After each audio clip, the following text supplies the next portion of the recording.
When the first humans looked at the nightly sky and saw the black and white of the cosmos, the stars in the universe, they created ideals and projected parts of themselves into it.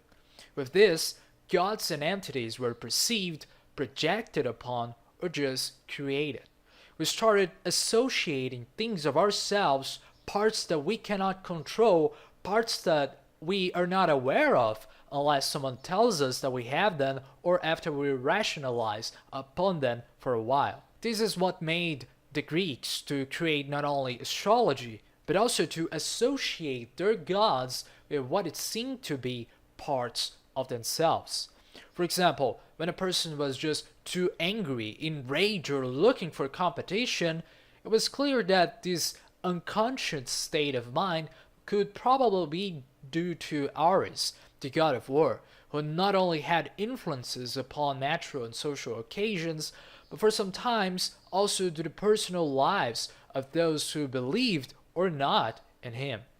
When a person was infatuated or in love, it could be because of the Cupid who threw an arrow into him or her, or due to the powers of Aphrodite. The same goes for the other gods and goddesses. And while the Egyptians didn't seem to have this cosmological view, at least not as much as the Greeks, they still seek to do something similar, but with animals.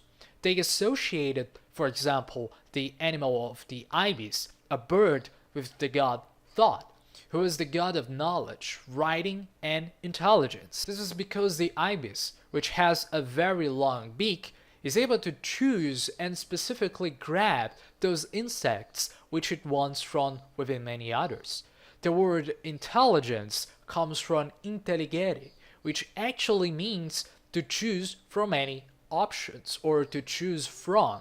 So the intelligent person would be these who from an ocean of things is able to select that specific thing you wanted to make a good decision, to be more assertive, and much more.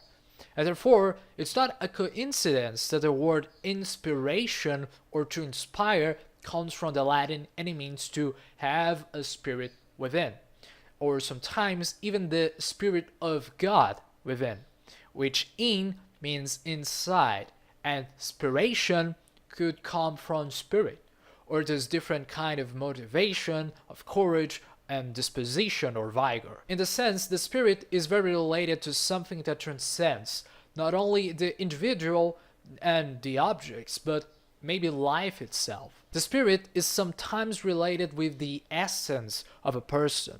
The essence is that which was, that which is, and that which will still be even after time passes.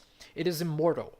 And even though it has many different descriptions throughout many different religions and philosophies, it all comes with the same basic idea of something that is separate from the body, but at the same time it is a thing that moves and controls the same body. It is metaphysical, unseen, almost like invisible. Even though it produces physical reactions, the soul and the spirit are not physical. They are in themselves. They are spiritual in a sense. So with this, inspiration will be something as the act of creating a different kind of disposition from within that is different from the previous state that you had before. And this inspiration is constantly associated with gods, with, well, spirits, and with things that we cannot properly see in themselves, only their interactions with our bodies or the physical world. Therefore, you can think of all of this as some sort of the first studies on psychology, whereas the word psyche of psychology comes from the Greek and it also means spirit or soul, while logi sometimes can be translated to logia, which means to study, to research, but personally, I prefer the derivation of this word, which is actually the logos, which means the word, the speech, the statement, the discourse, and sometimes even reason. All of these descriptions for this one word, for me, seem to have the same meaning of the structure or at least creating one. Because that's what we do with words. We categorize, we define, we say what things are, and at the same time, we make the discrimination of what things are not with this. We make analogies, we define the limits, and put them into a box.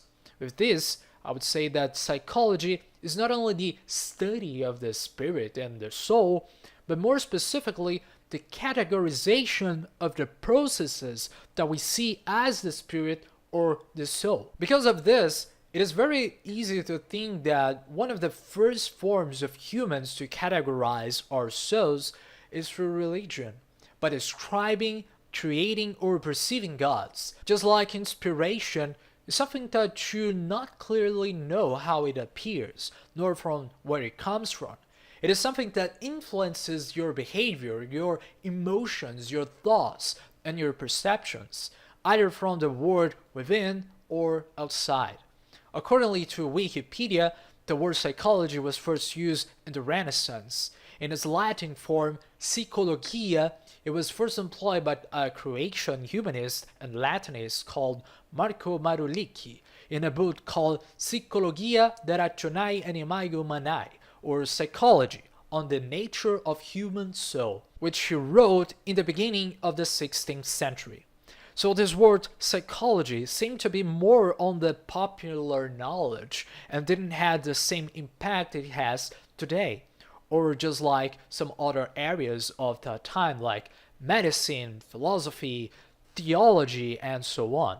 And I wonder if someday the study of psychology will be forgot just like theology seems to be in our current days. Like, it's not to say that theology is dead, but it definitely doesn't have the same impact used to have during the Dark Ages, for example. But anyway, the Chinese also seem to have a way of describing the human behavior or the unseen influences of their world on humans. For example, through the symbol of the yin and yang, which is not the same as Taoism. This symbol is much older than that Lao Tzu guy, which I actually hate, but I'll explain that some other day. The thing is that yin is not only associated with the feminine, but also with passiveness, the cold, and even the dark, while yang is associated with the masculine, the active, and with light. But many languages and civilizations have different ways to describe the feminine and the masculine. For example, in the Romantic language like French, Spanish, Italian, and Portuguese, the moon is feminine, being la lune or a lua, while in German, the moon is actually masculine and is called der Mond, der, D-E-R, being pronounced to the masculine, and the sun being called die Sonne, while in German, the sun being called die Sonne with D, D-I-E being the pronoun to the feminine, while in the Romantic languages being masculine like o sol. Now, all of this could be a way to describe the differences between men and women in these countries, but this is not relevant for the time. The point here is this.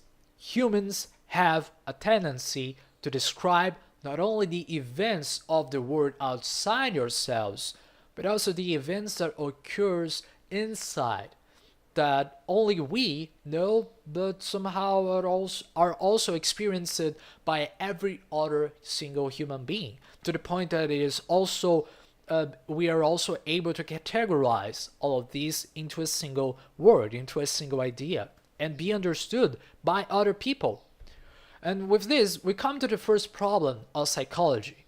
If you can't create universal assumptions of what occurs inside a person, behind him or her actions and motivations, could it be that every human is the same? And if not, how are we able to make these categorizations as something that should be subjective? And with other words, what is objectivity and subjectivity in psychology? And for this, we'll probably need another video to look for the foundation of psychology as a field of study on itself.